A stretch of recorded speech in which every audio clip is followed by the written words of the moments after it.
Hi guys, welcome back to my channel. For today's video, we're gonna be doing a little Goodwill haul.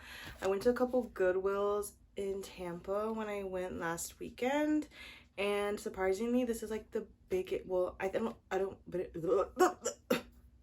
I feel like I went into Goodwill always looking for like the book talk books and the well-known books, and I really wanted to go into it just like finding a book that I was curious about, interested about. And this time I went to a bigger Goodwill in Tampa and I actually got 12 books.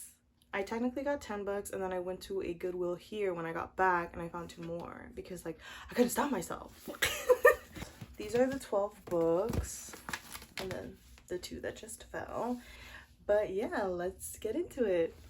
Also, this has officially become my TBR shelf. They were all there and I just took them out now. Along with these are these that I plan to read too.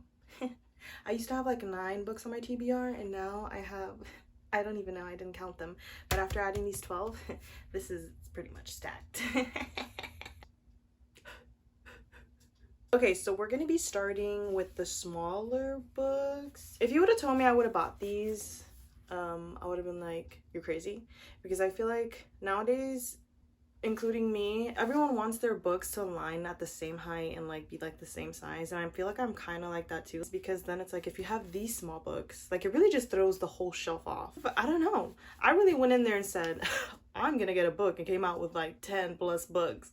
These are the smallest ones that I grabbed, and they kind of remind me of like those like tiny romance novels that a lot of people used to read. And I've never really had small ones like these, so I'm really excited. I feel like these will be a quick and easy read as well, so we'll see. Okay, so the first one is Bring Me Home for Christmas by Robin Carr. Actually a Netflix series. My sister has been telling me to watch the Virgin River series on Netflix, and I just feel like I never watch TV like that, but it's so crazy because like I'm all for reading the book version, if that makes sense. Basically, this one says Becca Tim's #1 item on her Christmas wish list is getting over Denny Cutler.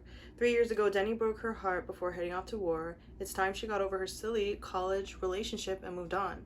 So she ends up going back to their town during her brother's men-only hunting trip, and then an accident happens, and then she happens to extend her stay there, and obviously Denny is there, so there's gonna be maybe forced proximity, which I love. And then also it's during Christmas, so you have that little Christmas spirit. So I think it's gonna be like a little college, or maybe they date in college. Maybe like a little Christmas romance, maybe not entirely Christmas, but it is during the Christmas season.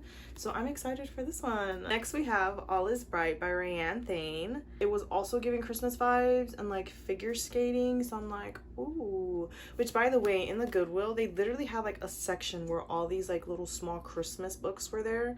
So I was like, okay, let me read some, and then I ended up getting these. So this one says on the back, a single dad meets the one woman he can't live without in this heartwarming Grumpy Sunshine story of love and matchmaking at Christmas. So we have Christmas, Grumpy Sunshine, which is another great trope that I enjoy reading. So basically, Sage is a young architect, and Mason Tucker is a former pro baseball player who had an accident, ended up in a wheelchair. And so she's taking on the project of working on his house, and then in between, sparks fly, and there's also the Christmas spirit, so it's also kind of like a little romance Christmas story going on. So I'm really excited for this. I'm really curious as to why there's figure skating shoes. Figure skating shoes. Maybe it's just like a symbol of Christmas, but we'll see once I read it. Stretching my legs.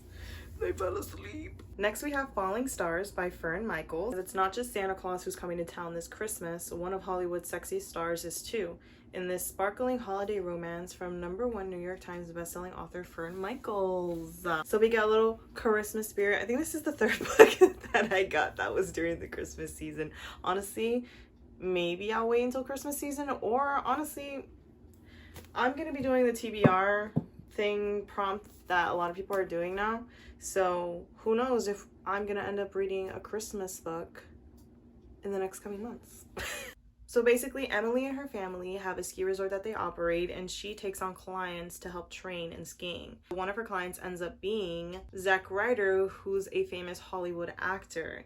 And Emily actually has a secret that she's his biggest fan. And now she's going to be training him. So I feel like there's going to be a lot of forced proximity, hidden secrets. The end says, still not everything in life can be planned, and sometimes no matter how hard you try, you just can't help but fall. I'm excited to read this one too. So I was really surprised when I found The Housemaid at the Goodwill. I've heard of this book on Book Talk. It's been everywhere. Frida McFadden has been a well-known author. Everyone likes her writing, which is so funny because I found this first one at the Goodwill. And in the Goodwill in Tampa, I actually found the second book, which is like the red cover. I forgot the title of it and I didn't grab it. So now I'm like, I found the first one and now I'm like, dang, I gotta find the second one. It says, "Welcome to the family," Nina Winchester says, as I shake her elegant manicured hand. I smile politely, gazing around the marble hallway. Working here is my last chance to start fresh. I can pretend to be whoever I like, but I'll soon learn that the Winchester secrets are far more dangerous than my own. That's very interesting. The Winchesters don't know who I really am. They don't know what I'm capable of. So I feel like there's going to be a lot of mystery within the housemaid, the family, a lot of secrets. So I'm very excited to get to this one too. I might also be starting a book club with one of my friends who also likes thrifting books. So she actually ended up finding the same book at a Goodwill as well. So I might be reading this one very soon. This is another one I'm excited about. I feel like it's familiar, like I've heard of it, but I can't really pinpoint if I really have. But it's called Heart of the Raven Prince. It's basically a Cinderella retelling. So I am so excited. So it's basically a Cinderella retelling entangled with Fae. So I think that's gonna be so good, like a nice little fantasy, and I'm just not getting into fantasy, so I'm excited. So it says, a playboy prince in want of a decoy bride and a servant girl desperate for a disguise. So that already sounds so good. It is a little thick, and I feel like sometimes I get really intimidated, but this one's a good contender. Like I feel like we're gonna like this one. And we have Wait For It by Jen McKinley. I just love the cover. This was the only cartoonish one that I found, like cover wise, and it has this Target sticker that I'm gonna take off.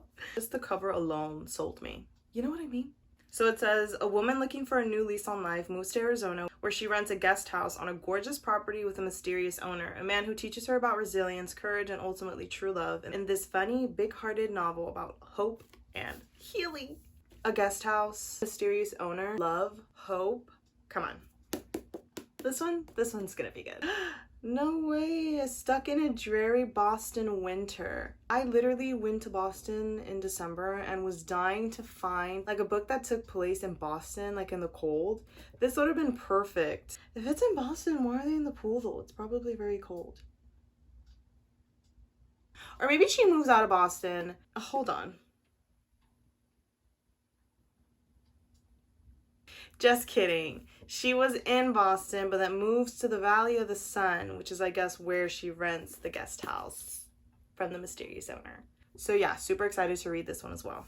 Next we have H2O by Virginia Burgeon. So it says, it's in the rain, just one drop will kill you.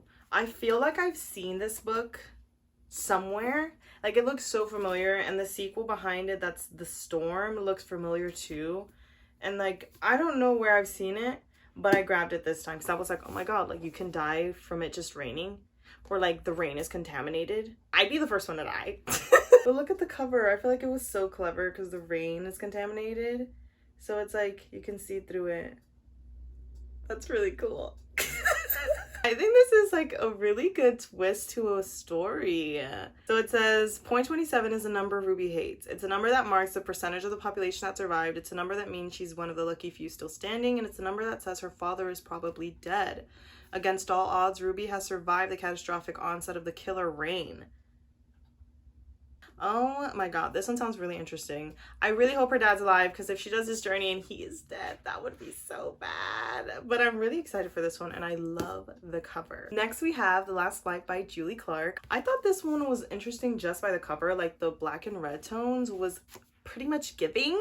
And so it says, 2 women, 2 flights, one last chance to disappear. So basically 2 women decide to switch their tickets last minute at an airport. So one ends up going to Oakland and one ends up going to Puerto Rico. But there's a twist that the plane to Puerto Rico actually ends up crashing, and she ends up taking the identity of the woman that was on that plane, which would be that would be her original flight. She was supposed to be on there. That is crazy. There's basically going to be a lot of mystery, a lot of secrets. So I'm really excited for this one as well. I'm actually going to be saying that for all these because I am super excited. I am super excited. My leg fell asleep. Next up is The Silent Sister by Diane Chamberlain. It says Riley McPherson has spent her entire life believing that her older sister Lisa committed suicide as a teenager. It was a belief that helped shape her own childhood and that of her brother. It shaped her view of her family and their dynamics. It influenced her entire life. Now, more than 20 years later, her father has passed away and she's in New Bern, North Carolina, cleaning out his house when she finds evidence that what she has always believed is not the truth. Lisa is alive and living under a new identity. But why exactly was she on the run all those years ago? There's gonna be a lot of secrets, a lot of loss. This is gonna be a roller coaster. Chamberlain's powerful story is a page turner to the very end. Cannot wait to get into this one. My leg. My leg is asleep and it hurts. Next we have The Next Always by Nora Roberts. I also have this Nora Roberts book as well and I haven't read it, so now I'm adding another one. This one is actually a trilogy, but since it was the first one I was like, okay, I'll grab that one and we can read it and see what we think. Oh my god, it has like a little map of the town, I guess, from the story. That's so cute. I really like that. A new novel about family, business, and finding time for love. As the architect in the family, Beckett's social life consists mostly of talking shop over pizza and beer. But there's another project he's got his eye on. The girl he's been waiting to kiss since he was 16. After losing her husband and returning to her hometown, Claire Brewster soon settles into her life as the mother of 3 young sons while running the town's bookstore. Ooh, a bookstore? Though busy with little time for romance, Claire is drawn across the street by Becca's transformation of the old inn, wanting to take a closer look at both the building and the man behind it. Maybe like a small town romance, maybe a little forced proximity since they're across the street from each other, but also childhood friends because it seemed like they knew each other when they were young. Yeah, this is giving. This is giving. Cannot wait to read this one.